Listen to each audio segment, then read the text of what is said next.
नमस्कार साथियों, हम राजस्थान के अफवाह तंत्र की चर्चा कर रहे थे। उसके अंदर हमने अरब सागरीय अफवाह तंत्र की चर्चा की, अंतः प्रवाह के अफवाह तंत्र की चर्चा की और बंगाल की खाड़ी के अफवाह तंत्र के अंदर हमने चंबल नदी का अध्ययन कर लिया है। आज हम चंबल की सहायक नदी बनास नदी का अध्ययन करेंगे।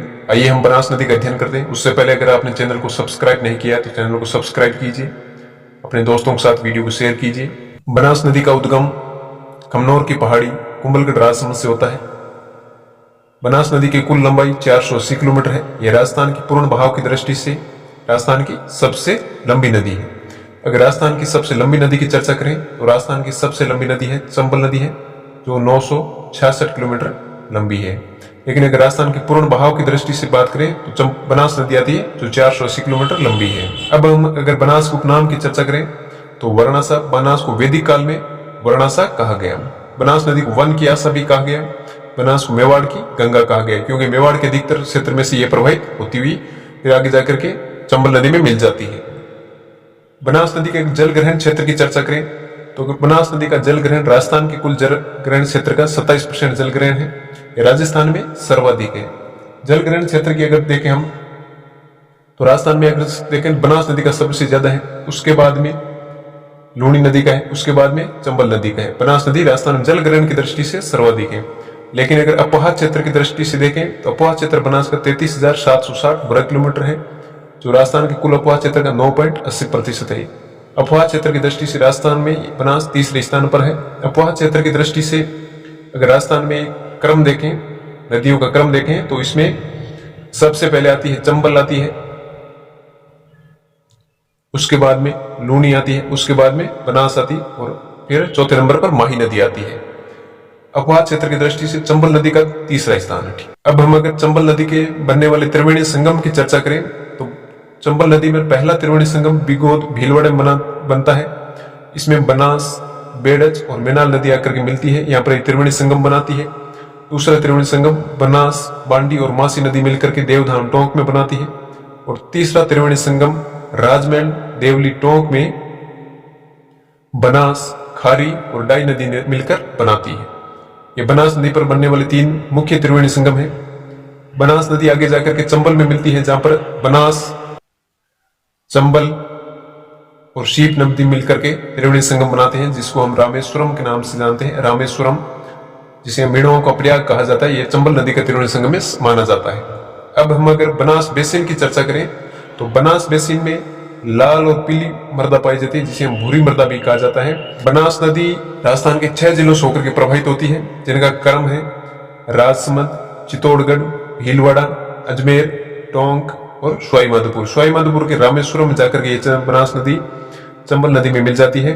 इस तरह राजस्थान के 6 जिलों से प्रवाहित खमनौर की पहाड़ी राजसमंद से उद्गमित होती है और रामेश्वरम जाकर ये चंबल नदी में मिल जाती है। ये इस दौरान ये 480 किलोमीटर की दूरी तय करती है।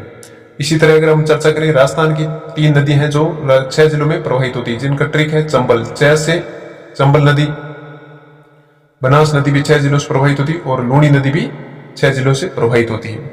अब हम अगर चर्चा करें राजस्थान बनास के युद्ध का, जो राजस्थान का प्रसिद्ध युद्ध है, जिसे हम हल्दी घाटी का युद्ध भी कहा जाता है, यह बनास नदी के किनारे लड़ा गया था।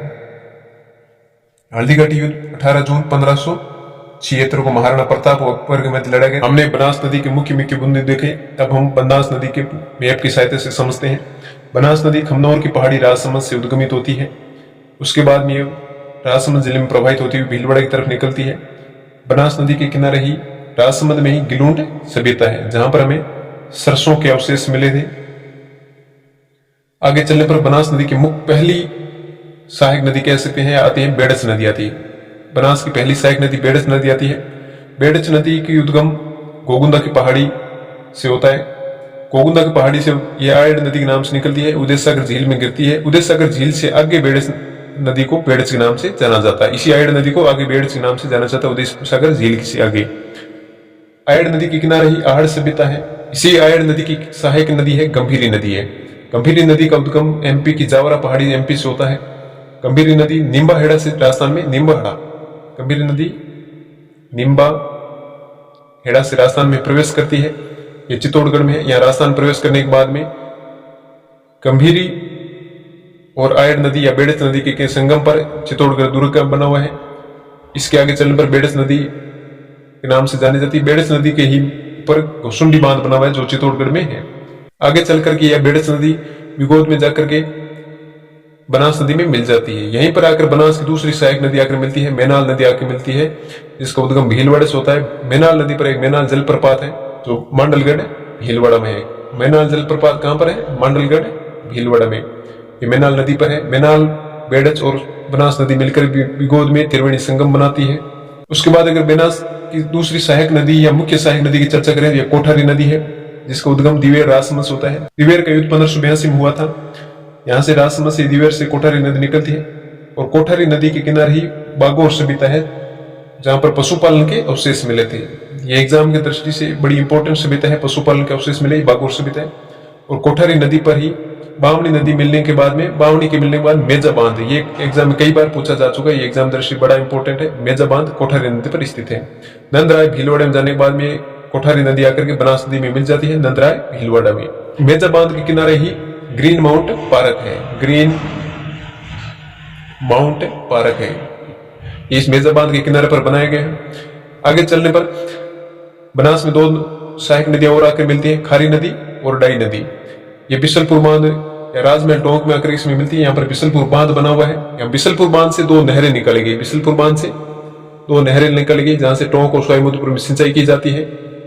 ये राजस्थान का एकमात्र बांध है जो कंक्रीट से बना हुआ है। अगर भारत के इसी तरह के बांध की बात करें तो भारत का भाखड़ा बांध, भाखड़ा नागल बांध है जो कंक्रीट से बना हुआ है।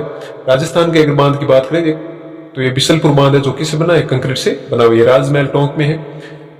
इसी क्रम हम आगे देखें तो बनास की अगली सहायक नदी में आती है मानसी नदी आती है और एक बांडी नदी आती है। मानसी किशनगढ़ अजमेर से निकलती है और बांडी आमलो जयपुर से निकलती है। देवधाम टोंक में आकर ये दोनों नदियां बनास में मिल जाती है। यहाँ पर ये त्रिवेणी संगम बनाती है।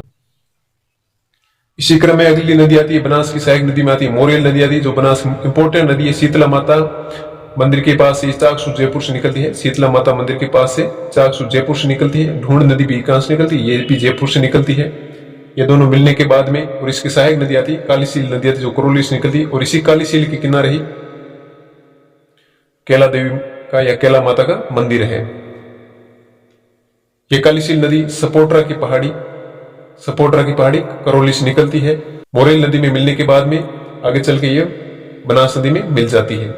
इसी मोरेल नदी पर एक बांध बनाया गया है जिसको हम मोरेल सागर बांध कहते हैं। ये सवाईमाधोपुर में है। ये मोरेल सागर बांध है। ये कहां पर है? सवाईमाधोपुर में है। इससे आगे चलने पर बनास पर ही एक बांध बनाया गया इसरदा बांध है। ये भी कहां पर है? सवाईमाधोपुर में है। सवाईमाधोपुर में आगे जाकर रामेश्वरम में बनास नदी चंबल में मिल जाती है। यहाँ पर सवाईमाधोपुर में त्रिवेणी संगम बनाती बनास नदी मिलती है। चंबल आगे और यहाँ पर एक सीप नदी आकर मिलती है। ये त्रिवेणी संगम बनाती है। ये रामेश्वरम, इसे मीणाओं का प्रयाग कहा जाता है। मीणाओं का प्रयाग कहा जाता है।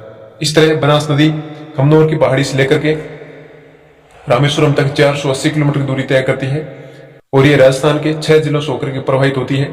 अब हम अगर बिशलपुर बांध की चर्चा करें तो बिशलपुर बांध राजमहल देवली टोंक में है। इसका निर्माण विग्रहराज चतुर, जिन्हें हम बिशल देव के नाम से जानते हैं, बिशल देव ने करवाया था। ये राजस्थान की सबसे बड़ी पेयजल परियोजना है। अगर हम इसी तरह हम अगर सिंचाई परियोजना की बात करें तो सिंचाई परियोजना है इंदिरा गांधी नहर परियोजना है, राजस्थान की सबसे बड़ी सिंचाई परियोजना है। लेकिन अगर पेयजल परियोजना की बात करें तो ये बिशलपुर बांध है।